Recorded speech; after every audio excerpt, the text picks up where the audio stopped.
آپ بتا رہے تھے آپ کی فیملی کو بہت زیادہ مشکلات کا سامنا کرنا پڑا. مختصراً بتا دیں کہ کیا کیا تکلیفیں آپ نے دیکھی. آپ سمجھتے ہیں کہ آپ کے ساتھ جو زیادتیاں ہو رہی ہیں یہ اس کا کوئی ہسٹوریکل بیک گراؤنڈ آپ کو نظر آتا ہے؟ اس سے پہلے بھی ایسا ہوا؟ آپ نے جو تقریر کی وہ بڑی دھواں دھار تھی. اس سے پہلے ہم نے آپ کو اتنے غصے میں یا اتنے جذبات میں نہیں دیکھا. ہم نے یہ کہا کہ آپ نے نہ صرف جھنڈا لے کر آنا ہے, 4 ڈنڈا بھی لے کر آنا ہے. اب یہ بتائیں کہ اب فیوچر آپ کو اسمبلی کا کیا نظر آ رہا ہے؟ السلام علیکم, میں ہوں عامر سعید عباسی اور آپ دیکھ رہے ہیں میرا یوٹیوب چینل. آج کے ویلاگ میں بات ہوگی پاکستان تحریک انصاف کے سینئر رہنما عمر ایوب خان صاحب, جو 2 دن تک پارلیمنٹ میں خوب گرجے برسے اور اب ان کا جو گلا ہے وہ بھی خراب ہو چکا ہے, لیکن وہ صدر پاکستان کے انتخاب کے لیے جو نومینیشن پیپرز جمع کروائے جا رہے ہیں ان کی پارٹی کی طرف سے وہ سپورٹ کر رہے ہیں محمود خان اچکزئی صاحب کو, اور ان کے کینڈیڈیٹ ہیں اس وقت اسلام آباد ہائی کورٹ میں جو پریزائڈنگ آفیسر ہیں چیف جسٹس اسلام آباد ہائی کورٹ, ان کے اس کورٹ روم میں موجود ہیں. عمر ایوب خان صاحب سے ہم نے مختصراً بات کرنی ہے کیونکہ ان کا گلا بہت زیادہ تکلیف میں ہے, لیکن اس کے باوجود وہ بات کر رہے ہیں. تھینک یو سو مچ عمر صاحب, آپ نے اپنا قیمتی وقت دیا. سر یہ بتائیں کہ آپ 2 دن تک بہت گرجے برسے, میں نے دیکھا آپ بہت رش کر رہے تھے, آپ اوپر آتے تھے نعرہ لگاتے تھے, آپ پھر نیچے آتے تھے, آپ نے ڈیکورم کو بھی مینٹین کیا لیکن ساتھ میں اپنا بھرپور پروٹیسٹ ریکارڈ کیا. بنیادی طور پہ آپ کے گریوینسز ہیں کہ آپ کیا چاہتے ہیں؟ بسم اللہ الرحمن الرحیم. بنیادی طور پہ ہم لوگ قانون کی بالادستی چاہتے ہیں, اور قانون اور آئین کے مطابق یہ ہاؤس انکمپلیٹ ہے کیونکہ یہاں پہ ریزرو سیٹیں ہمیں نہیں ملی, نمبر 1, اور اسپیکر کا, ڈپٹی اسپیکر کا الیکشن, اور کل کو وزیر اعظم کا الیکشن ہماری خواتین سیٹس اور مائنورٹیز کے بغیر ہو رہا ہے, جو کہ الیکشن کمیشن کو رول کر کے دینا چاہیے ہمیں. سو لہٰذا اس کی مثالیں بیرسٹر غور صاحب نے بھی دی ہیں کہ امریکہ میں بھی یہ الیکشن اس وقت تک نہیں ہوا تھا جب تک ہاؤس کمپلیٹ نہیں ہوا تھا. ہم لوگ چاہتے ہیں قانون کی بالادستی ہو, اور دوسرا فارم 47 کے ذریعے جو کہ دھاندلے کے ذریعے مسلم لیگ نون کے MNAs آئے, MQM کے آئے, اس کو ریورس کرنا چاہیے, اور جو 60 اور 70 ہزار لیڈ سے PTI کے حمایت یافتہ آزاد امیدوار جیتے ان کو ہاؤس میں واپس لانا چاہیے. سر آپ کی تکلیف بہت زیادہ ہے, ویری سوری, بٹ دوسرا سوال صرف میں آپ سے پرسنلی کرنا چاہوں گا کہ آپ ذاتی طور پہ کس کس اذیت سے گزرے. آپ بتا رہے تھے آپ کی فیملی کو بہت زیادہ مشکلات کا سامنا کرنا پڑا. مختصراً بتا دیں کہ کیا کیا تکلیفیں آپ نے دیکھی. ٹیئر گیس شیلنگ بے تحاشا کھائی, اور ڈنڈے کھائے, 45 سے زیادہ لاٹھیاں کھائی. وہ دسمات میری یہاں پہ سر پہ چوٹ لگی تھی, اسٹرائک ہوا تھا, وہ ختم ہو گئی. اور اس کے بعد مختلف جگہوں پہ ریڈز, ہمارے گھروں پہ ریڈز, فیملی ممبرز کو اٹھانے کی کوشش, اغوا کرنے کی, سٹاف ممبرز کو, ہمارے ساتھیوں کو, ورکرز کو اٹھانا, رشتہ داروں کو اٹھانا. اس کے بعد ہمارے بے تحاشا, یہ تو پرسنل چیزیں آ گئی, سب سے زیادہ اذیت تو ہمارے لیڈر وزیر اعظم عمران خان صاحب, آج دیکھ لیں ان کو جیل میں رکھا گیا. ان کی اہلیہ بشریٰ بی بی کو سب مطلب ڈکلیئر کر کے ایک چھوٹے سے کمرے میں محدود کیا گیا.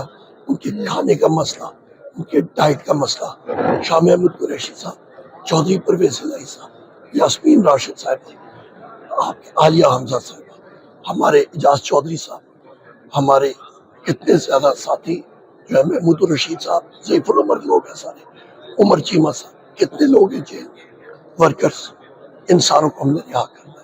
سو کچھ ایونٹس ایسے ہیں جو پری الیکشن ہوئے, اور اب پوسٹ الیکشن بھی آپ سمجھتے ہیں کہ آپ کے ساتھ جو زیادتیاں ہو رہی ہیں, یہ اس کا کوئی ہسٹوریکل بیک گراؤنڈ آپ کو نظر آتا ہے؟ اس سے پہلے بھی ایسا ہوا یا آپ کو لگتا ہے کہ نہیں؟ کبھی تاریخ میں کسی پولیٹیکل پارٹی کے خلاف یہ اذیتیں, یہ ایک چیزیں نہیں ہوئی کسی بھی, کہ اتنا میس اسکیل پہ ہو, انفورسڈ ڈسپیئرنسز کر کے, اور پھر ان سے انفورسڈ ڈسپیئرنس کے بعد رستہ ایک ہی تھا ان کے پاس کہ وہ پوسٹ انٹرویوز کریں پارٹی چھوڑنے کا. یہ چیزیں کبھی نہیں ہوئی. آخر میں سر جی, اب آخر میں بتا دیں کہ محمود اچکزئی صاحب کا نام کیسے آیا سامنے؟ یہ مطلب آپ اپنی پارٹی سے آپ نے کیوں کسی کو نامینیٹ نہیں کیا؟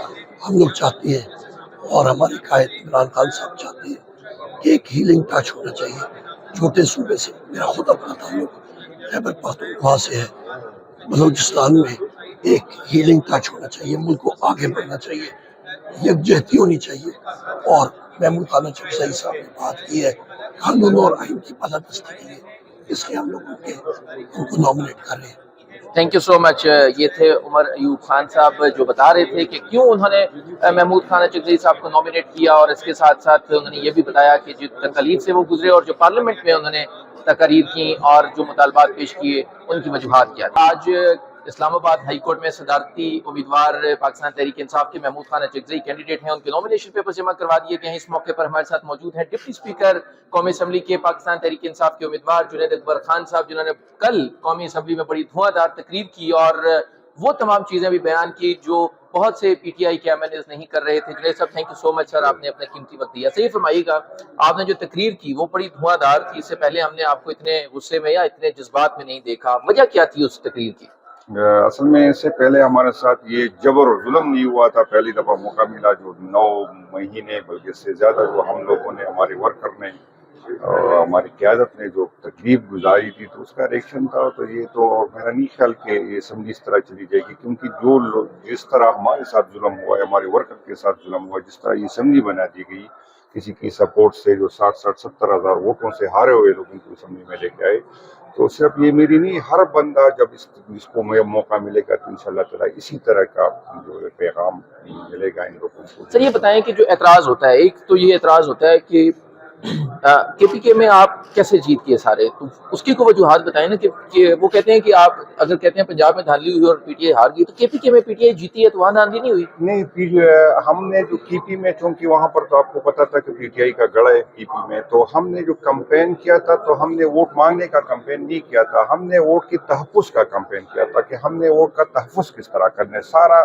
کمپین ہم نے اس پہ کیا، ہم نے ہر جو پولنگ اسٹیشن تھے اپنے ورکر کو پہلے سے طے کیا ہوا تھا کہ فارم 45 کے بغیر آپ نے جانا نہیں ہے۔ جب فارم 45 مل گیا تو پھر اور اس کے سامنے سارے ہمارے جو جتنے حلقہ تھا سارے لوگ وہاں، اس کے باوجود وہاں پر دھاندلی ہوتی۔ میرے اپنے حلقے کی میں بات کروں، میں 1000 ووٹ سے جیتے تھے، 74,000 ووٹ سے میں جیت رہا تھا۔ اس کے باوجود جب میں گیا آفس تو وہاں پر جو ریزلٹ آ رہے تھے تو میرے 18,000 تھی اور جو دوسرا کینڈیڈیٹ تھا اس کے 5,000 تھے، تو میڈیا والے لوگ بھی تھے، تو میں جا کے گھر میں نے کہا یار یہ تو کوئی الیکشن آ رہا ہے، کوئی مسئلہ نہیں ہے۔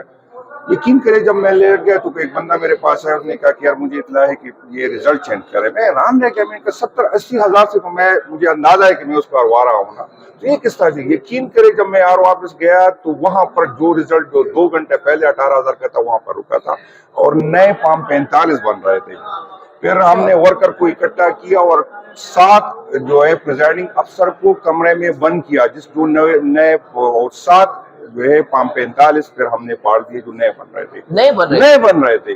تو اگر وہاں پر کی پی میں ہم نے اپنے ووٹ کا تحفظ کیا اس لیے وہ بچ گئے، ورنہ جو جہاں پر میں دوبارہ معذرت کے ساتھ یہ کہوں گا کہ جہاں پر آر او کینٹ کے اندر بیٹھے تھے تو ہمارے ساتھ، کیونکہ کینٹ تک ہماری رسائی نہیں تھی، 9 مئی تک تو 9 مئی کے تو ہم جا سکتے تھے لیکن الیکشن کے دن ہم نہیں جا سکتے تھے۔ جہاں پر آر او کینٹ کے اندر بیٹھے تھے تو ہمارے ساتھ وہی، وہ پشاور جیسے شہر کوئی تصور کر سکتا کہ وہاں پر 4 یا 5ویں نمبر کے لوگوں کو، کیونکہ وہاں بولیاں لگی، یہ پہلی دفعہ ہوا ہے، بولیاں لگی اور بولیوں کے ساتھ جس نے زیادہ پیمنٹ کی اس کو، جو حیات آباد سے جو بندہ جس کی 1500 ووٹ ہے اس کو جتوائے گئے، ایک بندے کی 3000 ووٹ ہے اس کو جتوائے، ایک ہمارا کینڈیڈیٹ انجینئر حمید الحق ہے اس کے ووٹ 28,000 ہے اور جو کینڈیڈیٹ ہارا ہوا اس کے 6,000 ہے، اس کے نام کے سامنے 6,000 لکھا گیا اور جو ہارے ہوئے کے 28,000۔ اسی طرح کا الیکشن ہوا، اس کے باوجود ہو رہا تھا، لیکن کی پی کے لوگ جو ہے ووٹ دینا بھی جانتے ہیں اور تحفظ کرنا بھی جانتے ہیں، اس وجہ سے ہم بچے۔ اچھا یہ بھی بتائیں کہ وہ میں ڈاکٹر صاحب سے بات کر رہا تھا، وہ بتا رہے تھے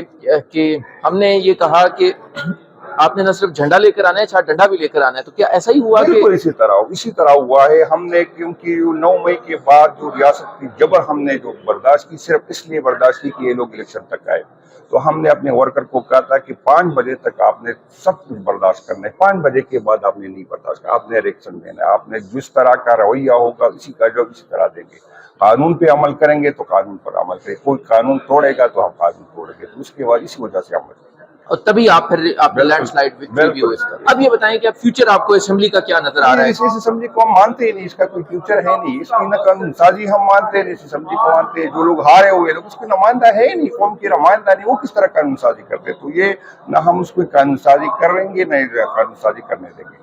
تو یہ بتائیں کہ یہ احساس ان تمام سٹیک ہولڈرز کو نہیں ہو رہا جو اس ساری چیز میں انوالو ہیں، یا ان کو نہیں احساس کہ ملک کو کتنا نقصان ہو رہا ہے؟ بالکل اس کو احساس ہونا چاہیے، کیونکہ یہ لوگ نہ تو اس پہ قوم اعتبار کرتی ہے اور نہ اس دنیا اعتبار کرتی ہے. سب دنیا کو پتہ ہے کہ کس طرح کی حکومت ہے. تو یہ ملک تباکن ہے. اور یقین کرے جو ہمارے ساتھ جو ہو رہا ہے، میں نے اسپیچ میں بھی بات کی، کے پی میں کچھ اس طرح کے نعرے لگ رہے تھے جو ریاست مخالف تھے، جو ریاست کے مفاد میں نہیں تھے، لیکن جب سے خان آیا تھا تو لوگوں کی امید بڑھ گئی تھی خان سے. خان کے بعد وہ نعرے ختم ہو گئے تھے، اور پہلی دفعہ جب ریاست سے لوگ دوبارہ ناراض ہو گئے، وہ امید ختم ہو گئی تو وہ نعرے جو ہے اٹھنا شروع ہو گئے. یقین کرے 14 اگست منانا ہمارے لیے بہت مشکل تھا. 35 سال بہت مشکل تھا. یقین کرے لوگ جو ہے ناراض تھے، بہت مشکل سے ہم نے لوگوں کو منایا. تو ریاست کو یہ احساس نہیں کہ ہم یہ جوانوں کو کس طرف لے کے جا رہے ہیں. اور یہ اللہ نہ کرے میں منہ خاک ایسا نہ ہو کہ ہم کی پی کو اگر اس طرح کا رویہ اسٹیٹ کا رہا ہمارے ساتھ، تو اللہ نہ کرے کہ کی پی بلوچستان بن جائے. تھینک یو سو مچ. یہ تھے جنید اکبر خان صاحب جو بتا رہے تھے کہ خیبر پختونخوا میں کیسے الیکشن ہوئے، نتائج کیا ہے، اور اس کے بعد پھر نتائج کے بعد جو صورتحال ہے وہ کیسے بنی. انہوں نے کہا کہ وہ اس اسمبلی کو نہیں چلنے دیں گے کیونکہ یہ عوامی مینڈیٹ کی اسمبلی نہیں ہے. Thank you so much.